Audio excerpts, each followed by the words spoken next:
পঞ্চম শ্রেণীর বাংলা। তো 2026 সালের আজকে আমরা সমাধান করব। দেখো পৃষ্ঠা নাম্বার 30, তারপরে আমরা সমাধান করব 31 পৃষ্ঠার এইগুলা, ঠিক আছে।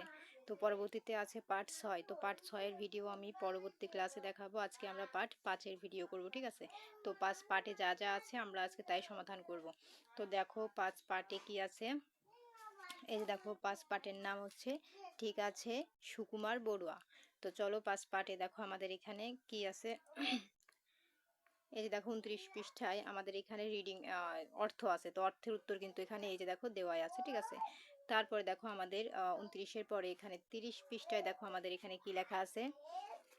বিপরীত শব্দ লিখি এবং বিপরীত শব্দ বসিয়ে বাক্য তৈরি করি। তো চলো আমরা উত্তর দেখি এবং আমি বলে দিই চ্যানেলটি সাবস্ক্রাইব করে দিতে, কারণ চ্যানেলটি সাবস্ক্রাইব করলে আমি ভিডিও আপলোড করার সাথে সাথে তোমাদের ফোনে নোটিফিকেশন চলে যাবে। তো দেখো এখানে বলেছে বিপরীত শব্দ লিখি এবং বিপরীত শব্দ দিয়ে বাক্য তৈরি করি, ঠিক আছে।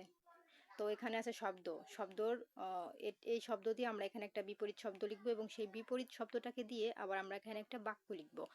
তো একটা তারা করে দেখিয়েছে, যেমন সময়ের বিপরীত কি, সরি এখানে আছে অসময়। তো অসময়ের বিপরীত কি, সময়, মানে যা থাকবে তার উল্টোটাকে আমরা বলি বিপরীত। তাহলে অসময় আছে, বিপরীত কি হবে, সময়। তাহলে সময় দিয়ে আমরা একটা বাক্য তৈরি করবো যে সময় মতো হাজির হলাম। মানে তোমরা চাইলে অন্য কিছু লিখতে পারো, যেমন এমন একটা কথা তোমরা এখানে লিখবা তার কথার মধ্যে এই সময়টা থাকবে। যেমন এখানে তারা লিখেছে সময় মতো হাজির হলাম, বা তোমরা লিখতে পারো আজকে আমার যাওয়ার সময় নেই, বা আমি কাল 10টার সময় যাব। দেখো এইটার মাঝে কিন্তু সময় কথাটা উল্লেখ আছে। তো তোমরা যে কোনো একটা কথা লিখলেই তার মধ্যে এই কথাটা উল্লেখ থাকলেই কিন্তু একটা বাক্য হয়ে গেল। তো সেম এখানে ঠিকের বিপরীত তোমরা এখানে লিখবা, তা দিয়ে আবার একটা বাক্য এখানে লিখবা, হেসে এটার বিপরীত উল্টোটা লিখবা, তার দিয়ে একটা বাক্য লিখবা। তো চলো এরকম আমরা এখানে যে কয়টা আছে আমরা এটার উত্তর দেখে নিই। এই যে দেখো প্রিয় শিক্ষার্থীরা, আমাদের শব্দ দিয়ে বাক্য তৈরি, ঠিক আছে। এই যে দেখো বিপরীত শব্দ লিখি এবং বিপরীত শব্দ দিয়ে বাক্য তৈরি করি। এই যে দেখো আমাদের এখানে একটা করে দেওয়া ছিল অসময়। অসময়ের বিপরীত কি হবে, সময়। সময় দিয়ে বাক্য কি হবে, সময় মতো হাজির হলাম, ঠিক আছে। এটা কিন্তু বইয়েই দেওয়া ছিল। তারপরে দেখো আমরা 2 নাম্বারটা দিব ঠিক। ঠিকের বিপরীত কি হবে, ঠিক। যদি সেটা থাকে ঠিক, তাহলে বিপরীত কি হবে, ভুল। তাহলে ভুল দিয়ে আমরা একটা বিপরীত শব্দ লিখবো, সরি একটা বাক্য লিখবো। অঙ্কটি করতে গিয়ে আমার ভুল হয়েছে। হেসের বিপরীত কি, কেঁদে। তো কেঁদে দিয়ে আমরা একটা একটা বাক্য লিখবো। শিশুটি কেঁদে তার মাকে ডাকছে, বা তোমরা চাইলে অন্য কিছু লিখতে পারো যে আজকে আমার বোন কাঁদছে। তো একই হচ্ছে, মানে যে কোনো একটা শব্দ একটা অর্থ লিখতেই পারো, তার মধ্যে এটা থাকবে। তারপর দেখো পচা এর বিপরীত কি হবে, টাটকা।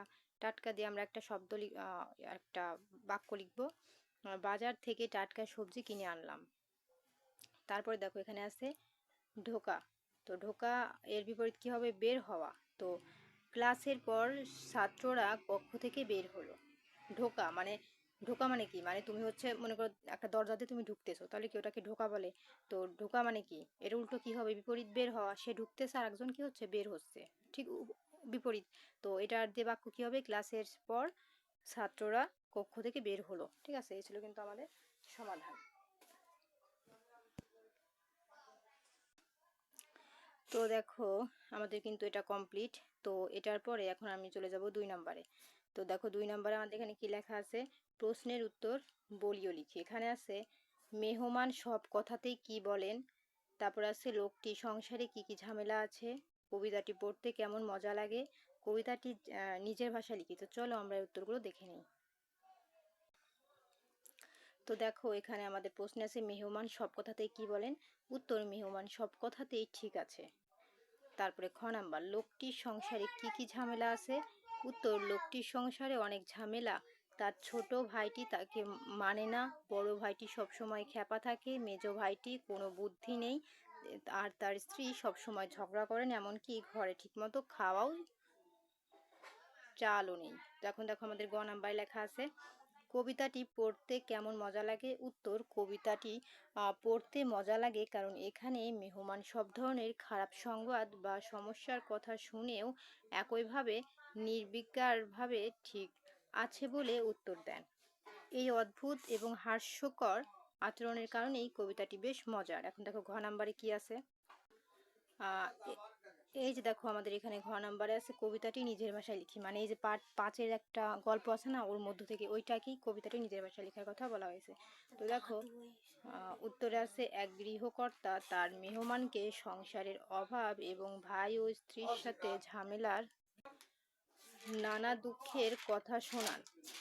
মেহমান সব শুনেও কোনো বিচলিত না হয়ে বারবার শুধু বলেন ঠিক আছে। মেহমানের এমন অদ্ভুত আচরণই কবিতার মূল বিষয়। তো এই ছিল আমাদের সমাধান। তো দেখো প্রিয় শিক্ষার্থীরা, আমাদের কিন্তু 2 নাম্বার কমপ্লিট।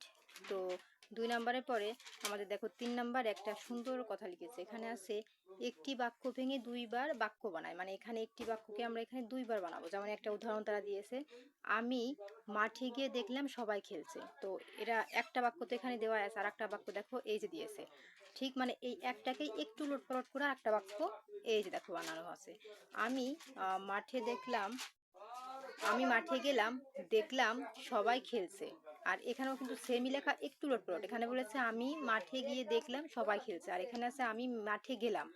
আগে এখানে বলেছে গিয়ে দেখলাম, আর এখানে বলেছে মাঠে গেলাম দেখলাম সবাই খেলছে, মানে একই একটু ভিন্ন করে একটাকে দুইটা বাক্য তারা বানাইছে। ঠিক আছে, তো একটা তারা উদাহরণ দিয়ে আমাদের বুঝাইছে কিভাবে লিখতে হবে। তাহলে আমরা খ নাম্বার সেরকম লিখবো, আমি এতবার বোঝানোর পরেও তিনি আমার কথা শুনলো না। তাহলে আমরা এটাকে একটু ভিন্নতা করে এখানে আর একটা বাক্য লিখতে পারি। তারপরে এরকম গ, ঘ এবং উম নাম্বার আছে। তো চলো আমরা এই পর্যন্ত উত্তরটা দেখে নিই। কত দেওয়া আছে খ থেকে উত্তর দেখি। এই যে দেখো আমাদের খ নাম্বার থেকে উত্তর, কারণ ক নাম্বার উত্তর তো দেওয়াই আছে। এখন দেখো খ নাম্বার আছে, আমি এতবার বোঝানোর পরেও তিনি আমার কথা শুনলেন না। এটাকে আমরা সেম একটু অপরিবর্তিত করে লিখেছি, মানে একটাকে দুইবার লিখেছি। আমি তাকে অনেকবার বোঝালাম কিন্তু তিনি আমার কথা শুনলেন না। এ দেখো একটু কিন্তু ভিন্নতা আছে আমাদের মাঝে। ঠিক আছে, এখন দেখো গ নাম্বার এখানে কি লিখেছে, লক্ষ্য করে দেখো কি লিখেছে, ভালো করে দেখো, তিনি ঘরে ঢুকে কিছু খেতে চাইলেন। আর এটাকে আমরা আর একটু ভাবে ভিন্নতা করে আর একটা বাক্য লিখতে পারি কি, তিনি ঘরে ঢুকলেন। দেখো একটু কিন্তু মিস্টেক আছে, ঘরে ঢুকলেন তারপর তিনি কিছু খেতে চাইলেন। দেখছো, মানে আমরা এখানে যা আছে সেটাকে হুবহু একটু পরিবর্তিত করে এখানে লিখেছি। তাহলে কি একটাকে ভেঙে আমরা দুইটা লিখলাম। এখন দেখো আমাদের খ নাম্বারে কি আছে, আমার কথা না শুনেই তিনি চলে গেলেন। আমরা আর একটা বাক্য লিখলাম, তিনি আমার কথা শুনলেন না, তিনি চলে গেলেন। তো একই কিন্তু আমরা অর্থ ভেঙে লিখলাম উত্তর। তো এখন আমরা উম নাম্বার দেখি। এখন উম নাম্বারে আছে, তিনি খেতে বসে জানালেন সব ঠিক আছে। তো এটাকে আমরা আর একটা বাক্য কি লিখতে পারি, একটা তো আমাদের লেখাই আছে, আমরা আর একটা বাক্য বানাবো কি, মানে বাক্য বলতে না, মানে একটা একটা সাজায় আর একটা কথা লেখা, তিনি খেতে বসলেন তারপর জানালেন সব ঠিক আছে। তাহলে কি আমরা সেম টু সেমই লিখেছি, তিনি খেতে বসলেন তারপর জানালেন সব ঠিক আছে, মানে সেম টু সেমই লিখেছি, একটু ভিন্নতা। প্রশ্নে আমাদের তাই বলেছিল, মানে একটাকে ভেঙে আমরা দুইবার লিখবো, মানে একই অর্থ দিয়ে। তো চলো আমাদের এটা কমপ্লিট। তো দেখো আমরা কিন্তু একটি বাক্যকে ভেঙে দুইটা বাক্য, এই যে দেখো দুইটা বাক্য বানাইছি, প্রত্যেকটারই উম পর্যন্ত। তো আমাদের এটা কমপ্লিট। এখন দেখো আমাদের 4 নম্বরের প্রশ্নে কি আছে, প্রশ্ন, দুঃখ, অনুরোধ, আদেশ, ইচ্ছা কোন ভাব বোঝানো হচ্ছে লিখি। মানে এখানে যে বলেছে এইভাবে সংসার চলে না, এটাকে কি প্রশ্ন করা বলে, না দুঃখ করা বলে, না অনুরোধ বলে, না আদেশ বলে, না ইচ্ছা বলে। তো এটাকে কি বলে সেটা কিন্তু আমরা এখানে লিখবো। এই যে আমাকে একটা কলম দাও, এটা কি প্রশ্ন বলে, না দুঃখ, না অনুরোধ, না আদেশ, না ইচ্ছা, কোনটা, তা আমরা এখানে লিখবো। তারপরে এটা এটা এটা ঠিক আছে, এই দেখো এই পর্যন্ত আছে। তারপরে লাস্ট সর্বশেষ আছে, আমার আর যদি একটা সাইকেল থাকতো, এটা কি আদেশ, এই যে প্রশ্ন, দুঃখ, অনুরোধ, না আদেশ। ঠিক আছে, এটা কিন্তু এই যে দেখো আমার যদি একটা সাইকেল থাকতো, এটা কিন্তু একটা ইচ্ছা। তাহলে কি সবকটা কি হবে, চলো আমরা উত্তর দেখে নিই। এই যে দেখো আমাদের উত্তর, এভাবে আর সংসার চলে না। উত্তর কি হবে, এটা কিন্তু একটা দুঃখ, মানে সেটা আক্ষেপ প্রকাশ করেছে। ঠিক আছে, তারপর দেখো আমাকে একটা কলম দাও, এটা কিন্তু একটা অনুরোধ। তাহলে কি তোমরা এই সাইডে কি লিখবা, অনুরোধ। তারপরে তোমার বাড়ির থেকে বিদ্যালয় কত দূরে, এটা কিন্তু একটা প্রশ্ন, তাই উত্তর হবে প্রশ্ন। তোমরা কিন্তু সাইডে প্রশ্ন লিখবে, যে বইয়ের ওখানে দেওয়া আছে, লিখতে হবে কোথায়। তারপরে দেখো এখানে বলেছে এক্ষুনি চলে যাও, এটা কিন্তু একটা আদেশ। এক্ষুনি চলে যাও, এটা কিন্তু একটা আদেশ করা বলে, তার উত্তর হবে আদেশ। তোমরা কিন্তু ওইখানে লেখা আছে, ওইখানে আদেশ লিখে দিবা প্রশ্নের সাথে। তারপর এখানে আছে আমার যদি একটা সাইকেল থাকতো, এটা কিন্তু একটা মনের ইচ্ছাকে বলে, তার উত্তর হবে কি ইচ্ছা। তোমরা এখানে কি লিখবা, উত্তর ইচ্ছা। তো এই ছিল কিন্তু আমাদের সমাধান। তো দেখো প্রিয় শিক্ষার্থীরা, আমাদের কিন্তু এগুলো কমপ্লিট। তাহলে যে আমার এভাবে আর সংসার চলে না, তাহলে এটা কি? দুঃখ। তাহলে এখানে কি লিখবা? দুঃখ। আমাকে একটা কলম দাও, এটা কি? অনুরোধ। তাহলে এটা এখানে। তারপরে তোমার বাড়ি থেকে বিদ্যালয় কত দূর? এটা একটা প্রশ্ন, তাহলে এখানে কি লিখবা? প্রশ্ন। তো সেম এখানে উত্তরগুলো লিখে নিবা। তো আমাদের মতন আজকের মতন 31 পৃষ্ঠা কমপ্লিট। তো পরবর্তীতে এই পার্ট 6 সুখু আর দুঃখু, এটা এই গল্পের ভিডিও দেখার জন্য অবশ্যই সাবস্ক্রাইব মাই চ্যানেল। আর আমি যেরকম সহজভাবে তোমাদের বোঝাই, এরকম মনে হয় না কোনো ইউটিউবার বোঝায়। তো অবশ্যই সাবস্ক্রাইব করে দিও, কারণ এরকম সুন্দর সুন্দর ভিডিও পাওয়ার জন্য চ্যানেলটি সাবস্ক্রাইব করতে হবে। আর চ্যানেলটি সাবস্ক্রাইব করলে অটোমেটিক তোমাদের ফোনে ভিডিওটা কিন্তু চলে যাবে। তো আজকের মতন এই পর্যন্ত, টাটা। আর ভিডিওটি কেমন হলো কমেন্টে অবশ্যই জানাবে।